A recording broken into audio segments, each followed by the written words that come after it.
শুভেচ্ছা বন্ধুরা। সেনা উপস্থিতিতে সমন্বয়কদের নেতৃত্বে ঢামেকে অস্ত্রধারী সন্ত্রাসীদের হামলা। শনিবার ঢাকা মেডিকেল কলেজের চিকিৎসকদের মারধরের ঘটনার পর দোষীদের গ্রেপ্তারে আলটিমেটাম দেন ডাক্তাররা। তবে 24 ঘন্টা সেই সময়সীমা পার হওয়ার আগেই রোববার সকাল থেকে কর্মবিরতিতে যান চিকিৎসকরা। পরে সারা দেশের সব চিকিৎসা কেন্দ্রে কমপ্লিট শাটডাউন ঘোষণা করা হয়। এরপর সন্ধ্যায় স্বাস্থ্য উপদেষ্টার আশ্বাসে আগামীকাল সোমবার রাত 8টা পর্যন্ত শাটডাউন কর্মসূচি স্থগিত ঘোষণা করেন তারা।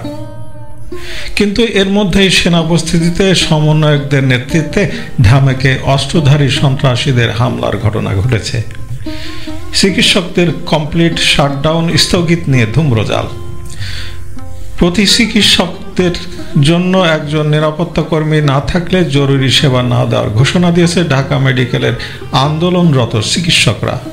রোববার 1 সেপ্টেম্বর সন্ধ্যায় জনাকীর্ণ সংবাদ সম্মেলনে এমন ঘোষণা দেন তারা।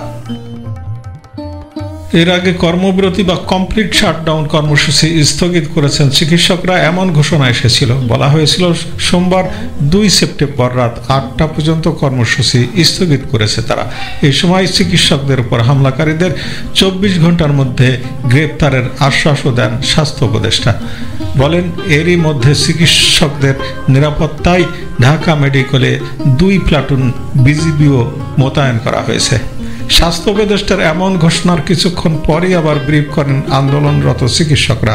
তারা আরও দাবি জানিয়ে বলেন, প্রতি চিকিৎসকের সঙ্গে একজন করে পুলিশ বা আর্মি না থাকলে জরুরি সেবায় তারা ফিরবেন না।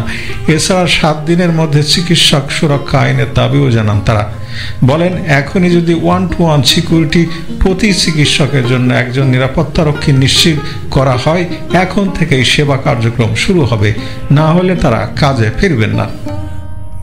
এ সময় এক সাংবাদিক প্রশ্ন করেন, রোগীদের জিম্বিং করা হচ্ছে কিনা। এতে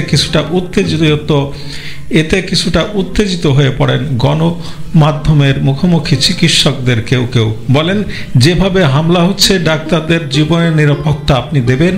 এই সময় আন্দোলনরত একাধিক চিকিৎসক কথা বলতে চাওয়ায় কিছুটা বিশৃঙ্খল পরিস্থিতিও তৈরি হয়। এ সময় ক্ষুব্ধ এক চিকিৎসক বলেন, আমাদের সমস্যা আমরা মানবিক, আমরা চুপি চুপি সেবা দিয়ে যাই। সাংবাদিকদের এই সময় জানানো হয়, আইসিইউ, সিসিইউ বা এইচডিইউ এর মতো অতি গুরুত্বপূর্ণ রোগীরা ঠিকঠাক সেবা পাচ্ছেন, তাদের চিকিৎসায় কোনো ব্যাঘাত ঘটছে না। বন্ধুরা, মনে রাখতে হবে, সমন্বয়কদের ও আইন শৃঙ্খলা বাহিনীর বাড়াবাড়ি জাতীয় গণমাধ্যমে প্রকাশ ও প্রচার করা হলে হামলার হুমকি দেওয়া হচ্ছে। ধন্যবাদ।